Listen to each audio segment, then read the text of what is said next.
اے اللہ، مجھے اس مہینے میں گناہوں کی معافی مانگنے والوں میں قرار دے، اور مجھے اپنے نیک اور پیروی کرنے والے بندوں میں قرار دے، اور مجھے اپنی بارگاہ کے مقرب دوستوں میں سے قرار دے، اپنی مہربانی کے صدقے میں، اے سب سے زیادہ رحم کرنے والے۔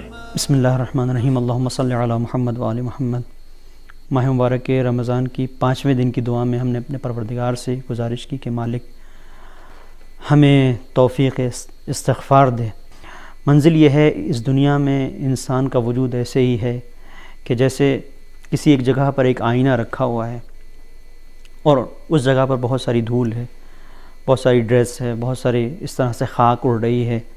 ایسی جگہ پر جتنا یہ خاک اڑ کر اس آئینے کے اوپر جاتی رہے گی، اتنا وہ آئینہ گندہ ہوتا رہے گا، اور اتنا اس آئینے میں اگر آپ اپنی تصویر کو دیکھیں گے تو تصویر دھندلی نظر آئے گی، اور کچھ دن کے بعد ایسا ہوگا کہ یہ آئینہ بالکل اتنا گندہ ہو جائے گا کہ اس آئینے میں اور اینٹ ٹھیلے پتھر میں کوئی فرق نہیں رہے گا۔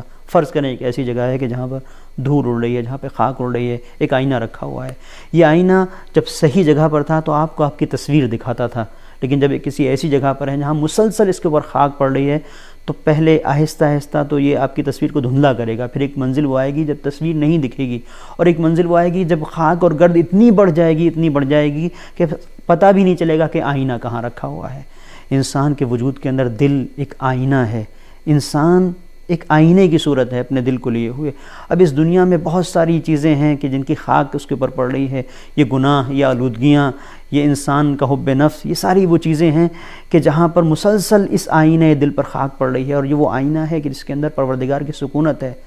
القلب حرم اللہ لا تسکن فلا تسکن فی حرم اللہ غیر اللہ۔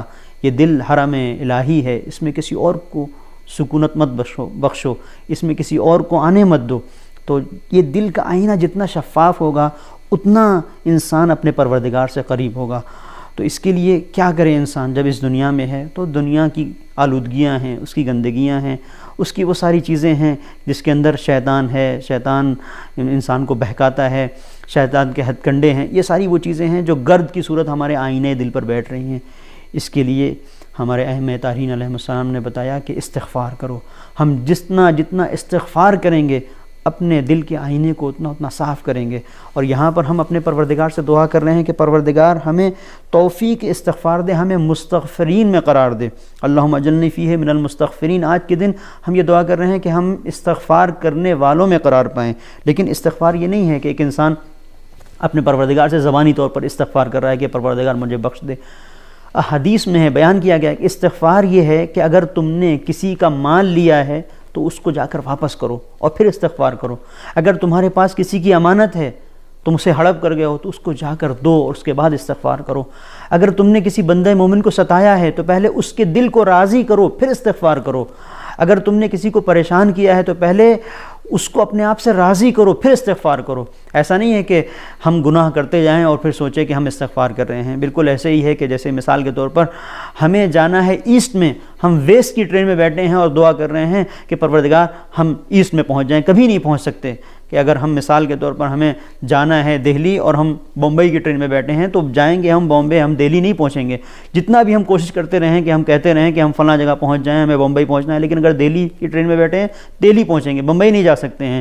اس کے لیے ہے کہ صحیح سمت میں ہم بیٹھیں، صحیح ٹرین کو ہم انتخاب کریں، صحیح منزل پر ہم بیٹھیں، صحیح سواری کا ہم انتخاب کریں۔ اسی طریقے سے ہے استغفار۔ استغفار اس وقت قابل قبول ہے کہ جب ہم استغفار کو اس کے شرائط کے ساتھ کریں۔ اب شرائط استغفار میں یہ ہے کہ اگر ہم نے کسی سے کسی کا مال لیا ہے تو اسے پلٹائیں، اس کے بعد استغفار کریں۔ کسی کو ستایا ہے اس کو راضی کریں اور استغفار کریں، اور پھر استغفار کا پھر نتیجہ ہے۔ پروردگار نے احادیث معصومین کے ذریعے ہمیں بتایا کہ اگر کوئی استغفار کرتا ہے تو کیا عطا ہوتا ہے۔ جو استغفار کرے گا اسے چند چیزیں ملتی ہیں۔ جعل اللہ لہ من کل ہم و غم فرجا۔ پروردگار ہم و غم سے اسے نجات دیتا ہے، یہ پہلی منزل استغفار کا نتیجہ۔ دوسری چیز من کل خوف امنا، خوف پریشانی اس سے پروردگار اس کو امان میں رکھتا ہے۔ اس کے علاوہ تیسری چیز من کل ضیق مخرجا، پروردگار تنگی سے نکالتا ہے۔ تنگی سے نکالنے کا کیا مطلب؟ کاروبار میں برکت نہیں ہے، بزنس میں لاس ہو رہا ہے، ٹھپ ہو رہا ہے، استغفار کریں بزنس میں پروردگار خود بخود برکت دے گا، کاروبار میں خود بخود برکت دے گا۔ ایک منزل ہے کہ جہاں پر مکان مالک آ کے بار بار پریشان کر رہا ہے کہ اب گھر خالی کرو، منزل یہ ہے کہ سخت دنیا، ظاہری طور پر دنیا کا ایک مسئلہ ہے، دنیاوی مثال ہے، دنیا کی مشکل ہے، لیکن اس میں بھی کہا گیا ہے کہ استغفار کرو، جتنا جتنا استغفار کرو گے یہ تمام مسائل حل ہونے والے ہیں۔ اور چوتھی چیز، جتنا استغفار کرو گے تو اس استغفار کے سائے میں پروردگار بے حساب رزق دینے والا ہے۔ تو جہاں ہم نے یہ دعا کی کہ پروردگار ہم اس مہینے میں، آج کے دن ہمیں پروردگار مستغفرین میں قرار دے، وہیں ہماری دوسری دعا ہمیں متوجہ کرتی ہے، وہ کیا؟ وہ یہ کہ پروردگار اپنے صالح بندوں میں ہمیں قرار دے، اپنے اولیاء کے ساتھ ہمیں قرار دے۔ اور یہ بہت اہم مرحلہ ہے کہ جہاں پر ہم اگر اولیاء الہی کے ساتھ ہیں اور بندگان صالح خدا کے ساتھ ہیں تو اب ہمارے اندر وہ ساری چیزیں پیدا ہونی چاہیے جو پروردگار کے صالح بندوں کے اندر ہیں۔ اب صالح بندوں کے اندر کیا ہے؟ وہ اپنے بارے میں جتنا سوچتے ہیں اس سے زیادہ دوسروں کے بارے میں سوچتے ہیں، جتنا اپنے بارے میں فکر کرتے ہیں اس سے زیادہ دوسروں کے بارے میں فکر مند رہتے ہیں۔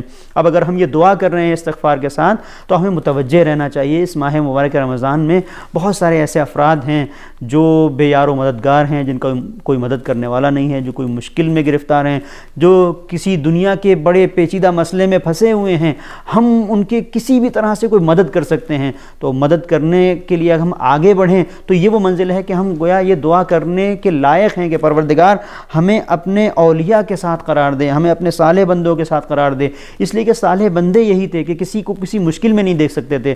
پیغمبر کی شان یہ تھی، شان پیغمبر یہ تھی کہ مومنین کے درد کو اس سے زیادہ سمجھتے تھے۔ اگر ہم اپنے مومن بھائیوں کے درد، غم اور ان کے رنج اور ان کی مصیبتوں کو سمجھ رہے ہیں، ان کو درک کر رہے ہیں، تو منزل ہے کہ یقیناً ہم یہ دعا کرنے کے لائق بھی ہیں اور پروردگار پھر ہماری دعا بھی سننے والا ہے۔